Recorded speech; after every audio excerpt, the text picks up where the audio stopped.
Hey guys, welcome back to the channel, and as you can see, it's raining outside, so it's a perfect time to show off the new Wolfbox G900. So as you saw, it was turned off. You tap it, it could turn on. I have it as a on standby, that way it's not all the time turned on, but you could go into settings and basically turn this off. And it's touchscreen. It has voice control. You have display mode, split screen, sound recording, turn it off. You could set the timer for how many minutes you want to record on loop. It gives you the resolution of the cameras. But one cool thing I like about this camera, or this setup, is here I have my rear view, right? And you could go up and you could go down.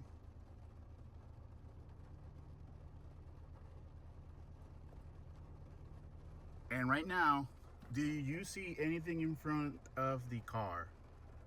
Right? This is a 4Runner. This is a relative large vehicle, high vehicle. But let's say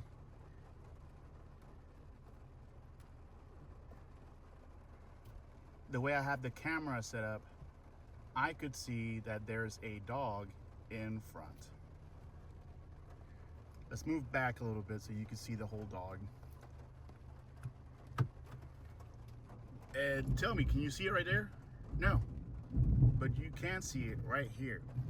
So the big thing that I want to let you guys know about this camera, this dash cam, it's safety feature, right? So yeah, you do have rear, you can see all three cameras, but it's raining outside right now. So this has IP67 for those rear cameras and the front camera. And the reason I'm saying this is because look, it's raining right now and you don't have to worry about that front camera now or the rear camera. So the way I set those cameras was for raindrops, to avoid hitting those raindrops. That way I didn't get raindrops on my camera. But while driving, you really see those raindrops be a problem. And right now, as the car is sitting, you can see my windshield has raindrops, but you don't see any on that camera. It does have GPS. You do have time, and it gives you right here the recording. But you could basically change all that, and you could add more things right here. Okay, and you could have a ton more things on this camera. If you set up the that red cable that hooks up to your rear light, so when you're going on reverse, your reverse light, you would have this automatically go on reverse mode. So it will show you the lines. That way you could park. You could turn those lines off if you're not really using them. Turn on Wi-Fi.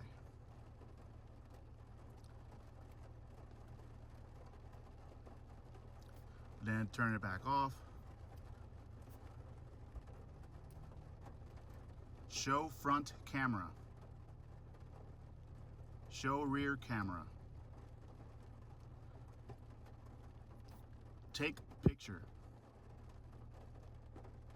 Lock video.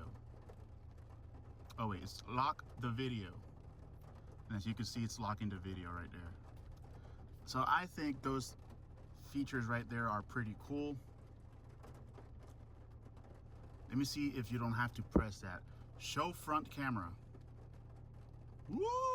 Look at that. So you don't have to press that button. Let's say you get into an accident. Lock the video. Now how cool is that? Show rear camera. Show cabin camera. Now the cabin camera right now is set up for the bumper. Let me see if it unlocks the video. Unlock the video. Look at that. Oh, it locked it again because he thought I said lock the video. Unlock video. There you go. I think those things are awesome. So most of those things that you saw are user errors, not error with the camera itself. But take a picture, snap, and that's it. Now I'm going to show you some footage of this camera, and I'm going to give you a final review and my thoughts, and is it worth it? Right now I'm going to tell you yes. Let's go over photo quality. So this is the front 1080p camera. This is during the day, and you could see the emblem for Hyundai, the Kona, and there's a lot of details here within the cars, and you could tell which car is which brand.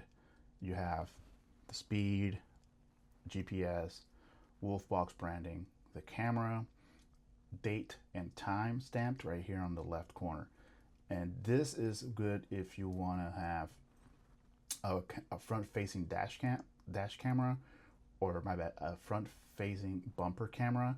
But remember that this camera could be angled at any position, so you could also have this if you're like rock climbing or doing anything like that to clear, or even if you have like animals around your house, if you can't see past your hood, this will allow you to see those blind spots. So good for blind spots. And this is the same camera at night, and you could still have plenty of detail even though this is a 1080p camera. This is the front 4K main camera. This is the one that's included on the dash cam. So this one is installed on the actual rear view mirror, and look at all the detail in this camera. Again, I've had previous dash cams where everything would be pixelated and it was really hard to tell at this distance what this license plate right here would say. So just keep that in mind. If you want to get rid of this ghosting or any reflections, they do sell a lens, polarizing lens that you could add, or you could include it on your bundle, but you could even see the reflection on my hood right here. Now let's go to the main 4K camera. This is during sunset or twilight, and HDR helps a lot here. If there was a car that was incoming with lights on, the HDR feature would allow the car to be seen and see this other place right here, this other part of the video. That way the camera wouldn't just expose on that bright light, and you could still see the surrounding areas. That is that purpose. And this is the same front 4K camera at night, and here you could tell the cars, you can see the window, there's lots of details, and that is right here, this part right here, zoomed in. You can see that there's a flag, you can see there's a mailbox. Now let's do the rear camera. Let's say you get rear-ended and this guy right here hits you. You have a clean, clear view of their license plate. Here in North Carolina, there isn't a requirement for you to have a front-facing plate on your bumper, so that is why you don't see any on these cars. But you can still see Waffle House, you can still see the sky, you can still kind of basically read what it says right here, since you already know what that is. And then this is during sunset. And again, 2.5K, you can see there's a minivan right here that's junked. Really good HDR exposed, and nice wide angle view, so you could see from left to right. Let's say you were backing up, you still have a lot of view right here and a lot of view right here. This one shot that I have is during the night. This is like zero light other than my brake lights, so you can see right here, and this light right here from an oncoming car that's right here. If there was no light right here, you'll still be able to see these lines right here, but you still have plenty of say detail that you can see that this is a sign, has arrows pointing left and right, and by the look of this red circle, this is a stop sign. Now let's see some videos. And this one, you could see that those two cars are about to merge into the same lane at the same time, and they almost hit each other. So that's kind of crazy. And on this one, you would see that semi truck on the center, but you can see it on the right corner a little bit more enlarged, that it's swerving without putting its turn signal. So they're either falling asleep or I don't know what they're doing on there, but then you can see this car that's coming unaware of what that truck is doing. And now the truck is going to put the turn signal and almost hit that car. I mean, not that close, but you know, he still went into his lane.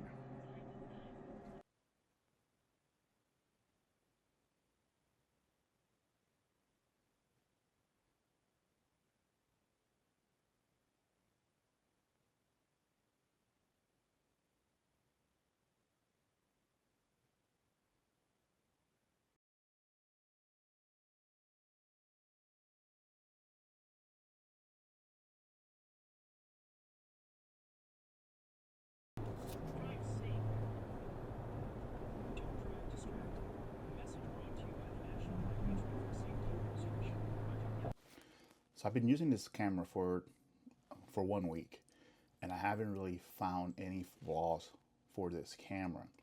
Now I'm going to go over some things that this camera has, and the first thing is that the biggest thing with this camera it's safety. I think on their uh, on their description of this camera, so how they described it to me, it was that they wanted to minimize the blind spots for your vehicle. So you have a three-way channel, so that means that you have three cameras, one in the front bumper, one in the rear bumper, and the actual dash cam has a camera. So these cameras are 4K, 2.5K, and 1080p for the front. The 2.5K is the rear bumper. So the whole thing with this is that those rear cameras outside will help you with blind spots. So you could angle them however you like. And the other thing is, since they're outside, let's say you put them underneath the car, right outside the car, however you put them, they're IP67 waterproof and dust proof. That means that it doesn't really matter if hits them or dust hits them, they're still going to function as they should. Now, another thing is that they have this OS04J10. I'm reading this because there's a lot of numbers sensor, which they call their Pure Cell Plus technology. So all three cameras support HDR recording. It can clearly capture license plates and see details even in low light, backlight, and other challenging lighting conditions. So that is true. I've seen that, and you can see some of the videos that I posted that you could see the license plates. Now let's talk about the app. With the app, you could do 5.8 gigahertz Wi-Fi transfers, which means you can get your videos or photos faster to your phone via Wi-Fi 5.8 gigahertz compared to a normal dash cam that has 2.4 gigahertz, which are going to be way slower. Now, you could do it another way, and they do provide on their website, you could buy an adapter, which you could hook up to your phone via USB-C or your laptop, computer, USB-C, and transfer the files that way. Me personally, I do prefer physically removing the SD card and using the adapter, but the reason why you want to have fast download speeds via the app, it's, let's say somebody else or yourself gets in an accident and you want to show proof there and there, you could do that, and it could be fast and you don't have to wait that long. If it was a 2.4, now it's a 5.8, which is way faster. This camera also, or the dash cam, supports split screen mode, which lets you swipe in between the cameras, so the front, rear, and the internal dash cam. And you could also have a tri mode, so, which will show you the rear, the front, and the internal at the same time. This also has voice control, so you can say things like take a picture, lock the video, turn on Wi-Fi, turn on recording, or turn on audio, and this will kind of alleviate the process of having to touch the screen. Now, I've tried this, and you can see the video that I posted. It is super responsive, and it really doesn't lag. The other thing that we have on this camera is 24-hour parking monitor. It does require the hard wiring kit, but it allows you to do a couple of settings. You could have G sensor, which if your car is moved, it will initiate the parking monitoring. You could do 12, 24, or 48-hour lapse, which will record kind of like a time lapse is, and you can see what's been happening around your vehicle during those hours. Now, when it comes to audio, you might have seen that some of the sample footage that I provided had zero audio. That's because I didn't want to get a copyright strike. But the audio in this dash cam is pretty good. I think you won't have an issue there. On the plus side, you could also disable the audio. That way it doesn't record your inside music or any conversations that you're having inside your car. And for my final thoughts, I think this is a product that I can recommend, and I do think that if you're on the fence, that you should get it. Just the whole thing of having two cameras outside, one inside, and the ability to move those cameras around however you like, I think it's a great product. Honestly, in my channel, I like to support things that are good. I do give you guys my honest opinions on everything, and even though this is a sponsored video, I can give you my honest opinion, and I do approve of this product. So it is a really good dash cam. It is a really good rear view mirror. I haven't seen or had any flaws with this dash cam at all. So I am okay with putting it in my channel and recommending it for you guys. I don't think you guys are going to have any issues. Remember, I will provide the link down in the description. So if you want to get this dash cam, I suggest you use that link. I know Amazon Prime Day already passed, but keep out on the lookout. Sometimes on their website, they do give you some good discounts. And I mean, I think the camera is worth it, honestly. So let me know what you guys think in the comment section. Give me your feedback. If you have used this camera, let me know what you guys think. And I'll catch you on the next video, which is going to be the install process. Peace out.